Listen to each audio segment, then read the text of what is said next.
Good afternoon from the Oklahoman's video studio. I'm Dave Morris. It's Wednesday afternoon. That means we have a lunch date with our friend in Washington, D.C., Chris Castile, who covers politics from the Washington Examiner office there in D.C. Chris, how are you, sir? I'm doing fine, Dave. How about yourself?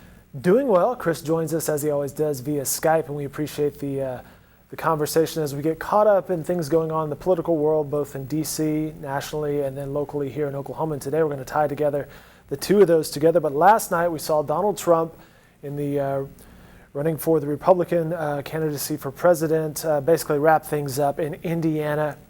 Senator Ted Cruz from Texas dropped out today. Governor Kasich dropped out from 16-1, talking about Donald Trump. Chris, how did we get here? It was a long journey. It started, almost a year ago. I think it was June of last year. And I still remember where I was that day that he announced. I was actually on a treadmill in a fitness center, and I was on, watching on CNN on this big screen. And this woman next to me, she was probably early 30s, on the treadmill next to me, was laughing through the entire thing. And she just thought the entire thing was a joke. Because she's thinking, this is the guy from The Apprentice. He wants to run for president of the United States. Well, so does my neighbor, right? All I know is that she thought it was funny, and she giggled through the entire thing. And I'm sure a lot of people, did the same thing. I mean, Trump may have never thought that he had a chance. I just don't know. I don't know him. I've never talked to him about it. But I mean, it really is quite remarkable. And, there are a lot of people squirming about it today, a lot of, conservatives squirming about it, Republicans squirming about it. And then there are others who are falling in line, who say, coming around to it.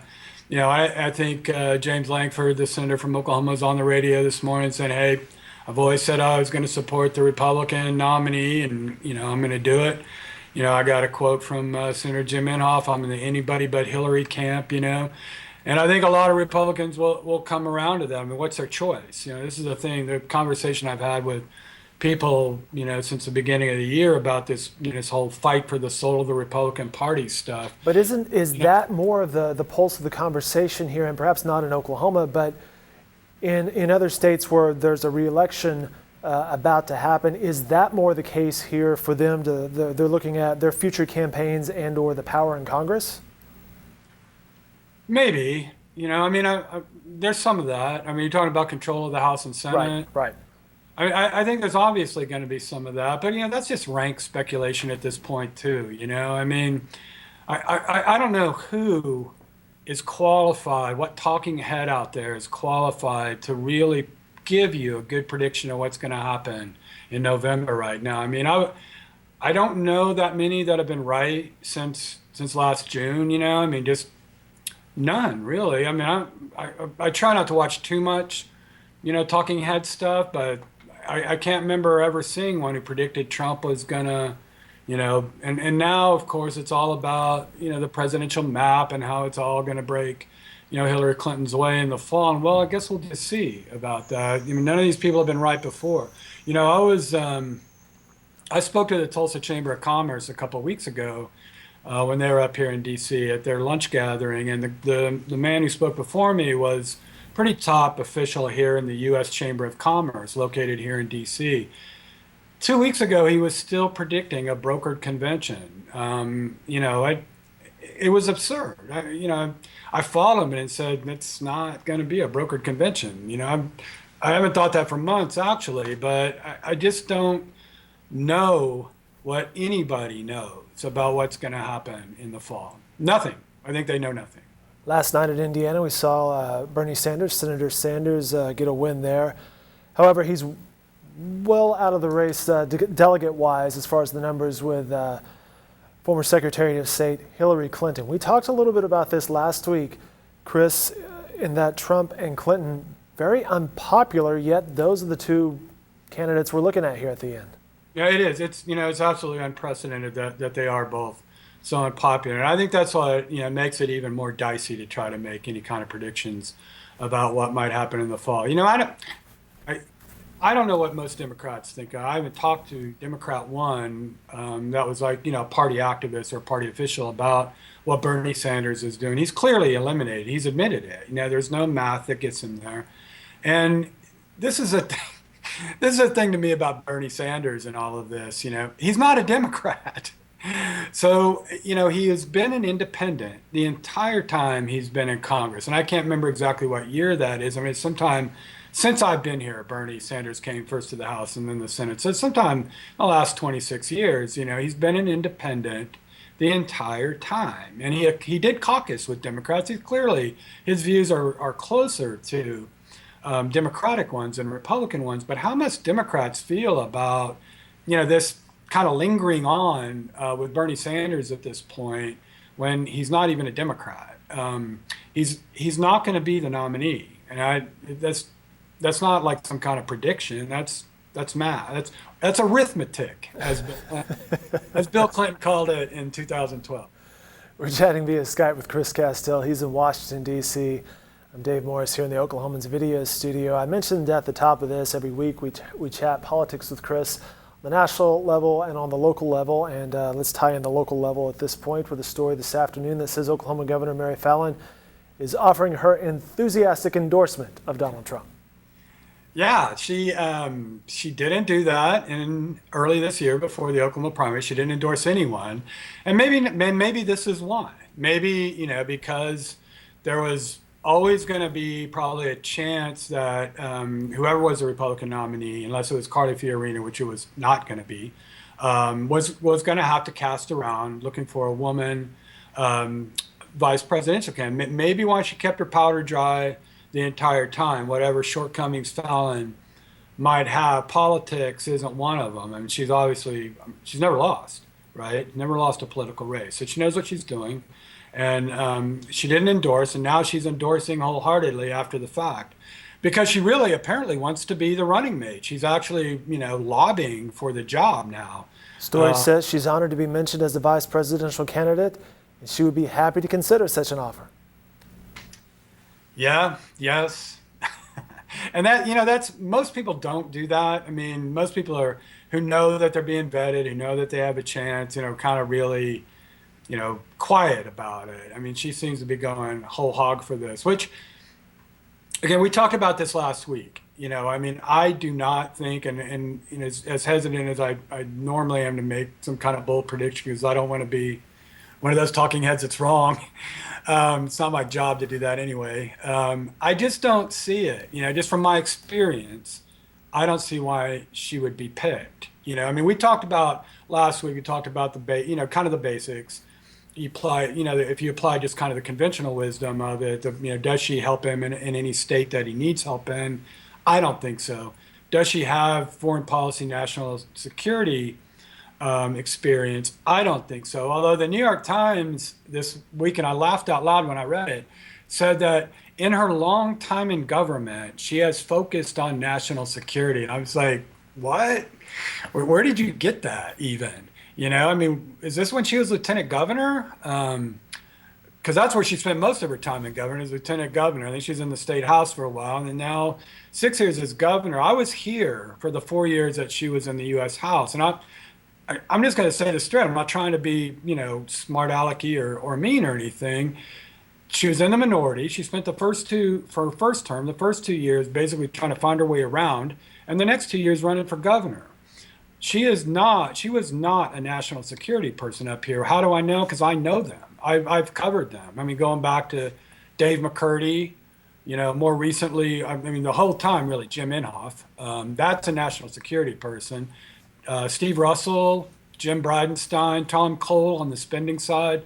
Those are people that have focused on national security. I think, and Mary Fallin was not. I'll just leave it at that. But, the other thing about that is, I mean, she doesn't bring those, conventional things along with her. And plus, so now, you would think that if you don't have those things, if you don't help in a certain state, if you don't have national security, foreign policy experience, you should at least have like some long record of achievement as governor, especially if you've been in for 6 years. I'm not, I don't cover her day to day anymore, but I'm just not sure that you want to go onto the national stage right now, slashing education, slashing Medicaid, slashing everything in the state, and hold that out. Here's where I am as governor right now. My state government is kind of falling apart around me. that's not a ringing endorsement, especially slashing education. I mean, I don't think people think that's cool, anymore. That maybe I'm kind of biased. I live in a state, Virginia, in an area of Virginia that would never do that. But I don't think that is like seen as a great thing for conservatives to do anymore, is to slash all your state services. So anyway, I also kind of wonder, what's the first story that comes out about first daughter? Is it the mobile home on the mansion lawn, or any number of other stories about her? That the Mary Fallin has never undergone scrutiny by the national press. We all know the difference. Governor Fallin has said she has not been contacted by Trump or anyone in his campaign about running as vice president, just to throw that out there. A lot of money has been spent, getting back to the Donald Trump thing. I think I saw $74 million in anti-Trump campaign. That's a lot of money thrown against him. And for what? Yeah, I guess that's kind of my point, is like, wow, what did that buy? Perhaps more exposure. Yeah, I mean, it bought the weeping that a lot of these, conservatives are doing right now. I mean, I just think there was just nothing predictable about what happened. And I'm not trying to, in any way kind of criticize the people that were, saying Trump would be out after a month or two, because that's how it would have gone with anybody else. There was just absolutely no predicting how people reacted to him, which is why I'm just so leery of any kind of predictions about this fall. I mean, you're already hearing, well, look at these states that the Democrats have won. I think there's 19 states that President Obama won both times.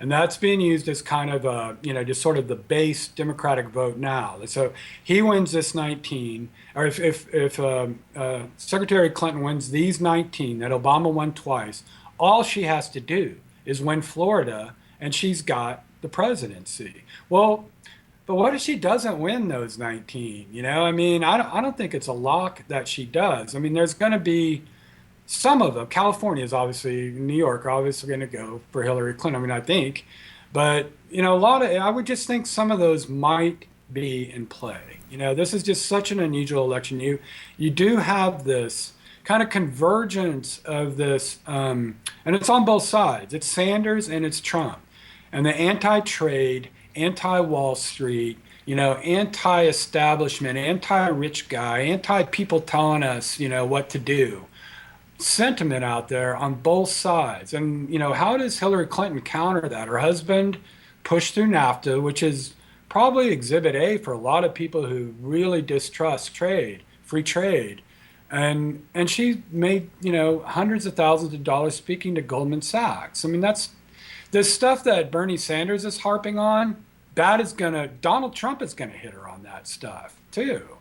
And it's gonna bring out, there's a lot of this talk today about, Republicans going to Hillary. I think they ought to be talking too about Democrats going for Trump. I mean, we all remember the Reagan Democrat back in 1980. I mean, I think there's gonna be a lot of Trump Democrats this time too, because of those very things that we're talking about, this kind of economic displacement, that people feel, in their guts about this country right now. I don't think they line up to vote for, Mrs. Clinton, Secretary Clinton this fall. But, I mean, and I think that's, a lot of the people that I'm around up here that criticize Trump or, don't seem to understand this. I mean, they've kind of lived their lives in this sort of DC, New York City corridor. And there's an aspect of this I think they may never understand. I mean, a lot of people may see this Trump nomination, this Trump popularity as like one more step toward idiocracy, but I think what a lot of people feel about, a lot of Republicans feel, is that what would be idiotic is voting for establishment Republicans again, who always seem to be lying about what they're going to do. That's what they are rejecting. They don't want to hear it anymore. They've just had it, with Republican promises that aren't fulfilled. And what we saw over the past few months was a record number of Republicans going out and voting, and they were casting their votes for Donald Trump. Shifting gears to the weekend, Chris, what do you have on your plate that you're working on? So just as there is this dissension in the National Republican Party, there's quite a bit in our congressional delegation. Actually, kind of an unprecedented amount since I've been up here. Really, a lot of tension and distrust in the Oklahoma congressional delegation, which, by the way, is all Republican. All 7 members of the delegation are Republicans, and there's and I'm going to talk about that in my story this weekend. So how that's manifested itself in the last few weeks, and what we might see in the next couple months because of it. You a big Star Wars fan, Chris? I'm absolutely not a fan of Star I'm looking at your Twitter account, and you're like, how many accounts do I have to unfollow to get rid of this May the 4th stuff? I have a lot of friends who are. Apparently so. Chris, we always appreciate catching up. I enjoy the conversation. It's great analysis. Thank you so much for your time. Glad to do it, Dave. Thanks. More political coverage from Chris Castile can be found online at newsok.com and in the Oklahoman.